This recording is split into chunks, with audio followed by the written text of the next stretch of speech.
Assalamualaikum warahmatullahi wabarakatuh. Kembali lagi bersama gua di channel Lanalan. Oke, apa kabar kalian semua hari ini? Semoga kalian sehat selalu ya, dan semoga dijauhkan dari wabah penyakit yang sedang melanda Indonesia saat ini. Oke, stay safe buat kalian semua. Jangan keluar-keluar kalau misalnya kurang penting-penting banget, di rumah aja. Terus rajin cuci tangan, jaga jarak, pokoknya stay safe buat kalian semua. Oke, sebelum lanjut gue minta maaf dulu karena sudah hampir setahun gue nggak upload video ya. Soalnya ya biasanya orang-orang sebutnya rehat lah gitu, buat balikin moodnya biar kembali lagi seperti semula gitu. Tapi kalau rehat ya hampir setahun mah lama bener ya. Oke, kali ini mau bacain cerita serem lagi. Nah, enggak lagi sih, cerita serem. Judulnya kalian juga udah tahu ya di thumbnail. Oke, biar langsung gak lama-lama lagi, langsung aja kita masuk ke ceritanya. Tapi sebelum itu, buat kalian yang belum subscribe, like, sama share, tolong ya, semua ini gratis. Oke, langsung aja kita masuk ke ceritanya.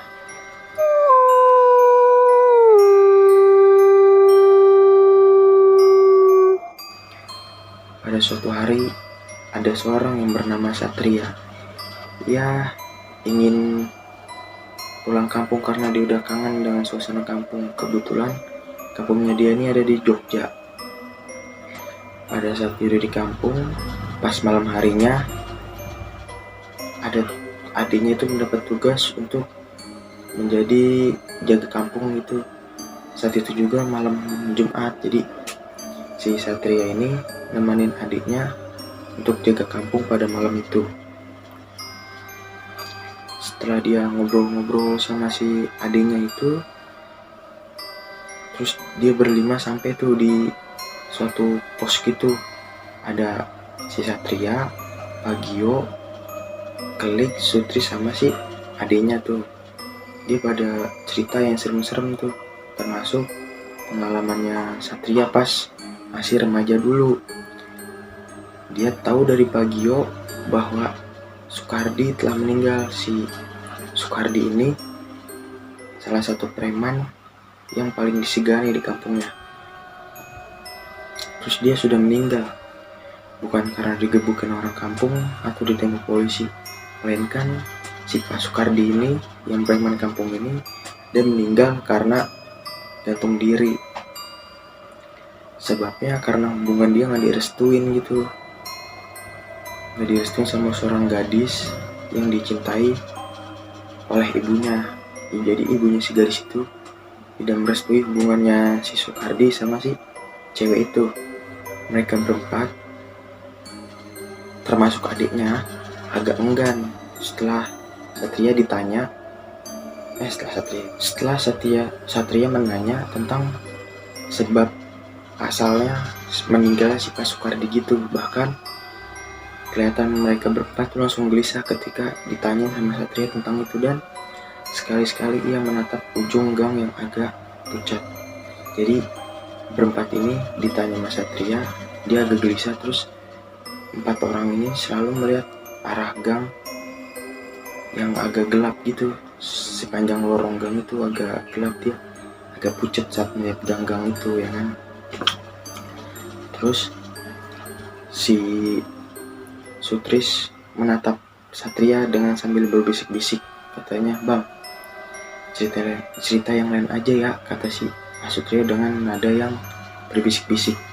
Adiknya si Satria pun mendukung si Sutris ini untuk membahas hal-hal yang lain. Namun si Satria ini tetap ngotot. "Ada apa sih? Kalian kayak diumbar setan aja," kata si Satria sambil mengambil tempe goreng untuk kesukaannya dia. "Bukan begitu bang," kata si Sutris sambil menatapnya dengan rasa ragu gitu. "Suasana kampung ini loh baru saja pulih," timpal Kelik sambil membetulin sarungnya tersebut. "Pulih dari apa?" kata si Satria tersebut. Ya, dari teror hantunya Sukardi itu, kata adiknya sambil menatap lagi Junggang dengan penuh kekhawatiran. Jujur saja, Satria baru saat ini melihat wajah adiknya segelisah itu. Biasanya anak itu luar biasa beraninya, kata Sutri sambil beranjak pergi. Dia berkata begini, besok pagi saja aku ceritain tuntas, kata si Sutri sambil beranjak pergi. Dia tuh pergi, mau pulang. Tunggu dulu, mau kemana, kata si Satria. Tidur, ngantuk nih, kata si Sutri sambil ngoyor pergi tuh. Tak lama kemudian, Kelit pun pamit pulang. Terus di situ tinggal dia, Pagio, dan adiknya yang jaga sampai pagi.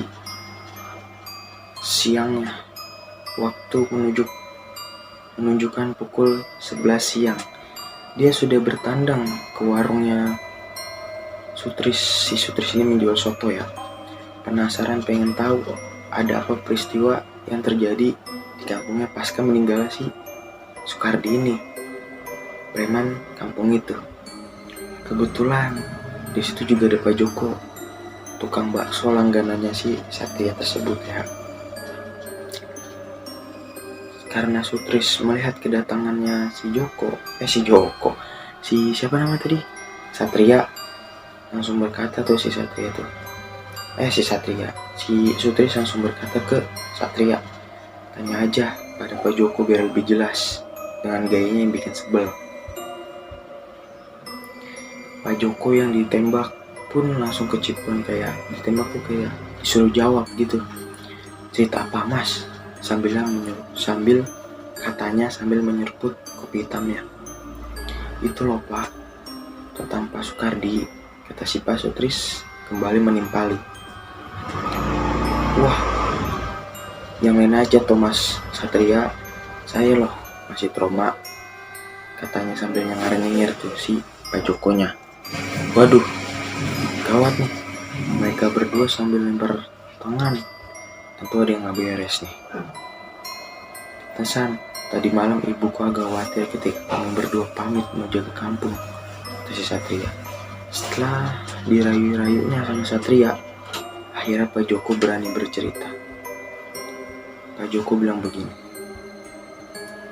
sudah sebulan lebih saya libur jualan mas, karena di Gunung Kidul baru aja panen, sehingga saya tidak tahu perkembangan terbaru kampung ini, katanya sambil mengisap rokok kretek kesukaannya. Pas malam itu, hujan dari pagi sampai sore belum juga reda mas. Tidak seperti biasanya sampai jam 10 malam. Lalu baksonya nggak laku seporsi pun mas. Wah alamat pulang dengan hampa nih katanya. Jadi dia pulang tanpa membawa apa-apa dengan tangan kosong gitu. Gumamnya sambil mengusap muka dari tetesan air hujan tersebut. Dengan agak males, dia kembali tuh memukuli mangkok baksonya itu. Pas di pertigaan Kemandungan, terdengar suara kresek-kresek basah gitu. Jadi ada kayak bisik-bisik, baksonya 3 mangkok kang gitu. Jadi suara kayak serak-serak gitulah. Nah, meskipun yang beli ini duduk membelakangi Pak Joko ini, tapi si Pak Joko tahu persis bahwa itu adalah Pak Sukardi, preman kampung yang biasanya sering meminta bakso gratisan kepadanya. Waduh, apes nih katanya, dagangan belum laku sudah dipalak batinnya. Daripada kenapa-napa, langsung aja dah dia bikin 3 mangkok bakso pesanan Sukardi itu. Setelah racikan siap, langsung dengan tergopah-gopah aku mengantarkan pesanan itu. Anehnya, meskipun baksonya sudah dikasih, namun ia tetap duduk membelakangi Pak Joko ini. Dan tanpa menoleh, dia langsung menyantap baksonya dengan lahap. Si Pak Joko ini agak heran. Gak biasanya tingkah Mas Sukardi kayak gini. Biasanya dia gak karuan bila sedang kumat premannya. Entah mau gosok kasih dagangan baksonya, atau mau mukuli mangkok bakso sekeras-kerasnya hingga pecah. Tapi malam itu dia berbeda. Malam itu dia diem aja, bahkan cenderung amat diem. Pak Joko pun ikut diam sambil menghisap sebatang rokok.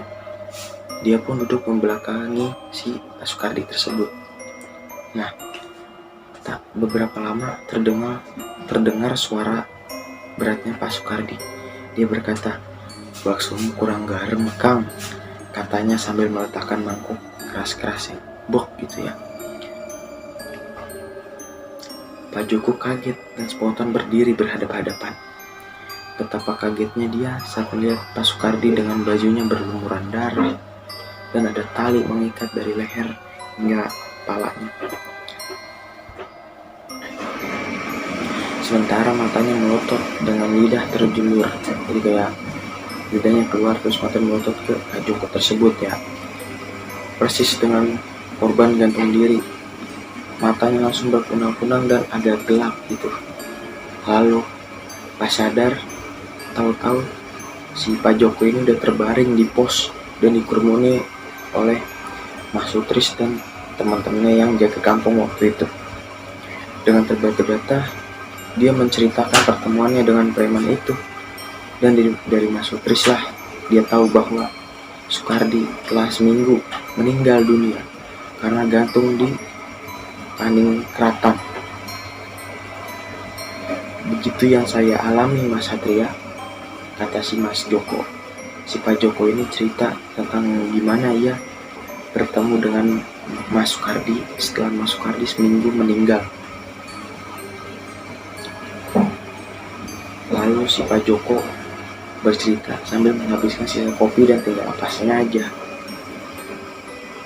Terpintas di pikiran si Satria, pantesan tadi malam teman-temannya tidak mau bercerita karena hampir 40 hari arwah gentayangan Pak Sukardi meneror kampungnya itu, dan baru reda setelah Kiai Dullah melakukan yasinan selama 7 hari di rumahnya tersebut.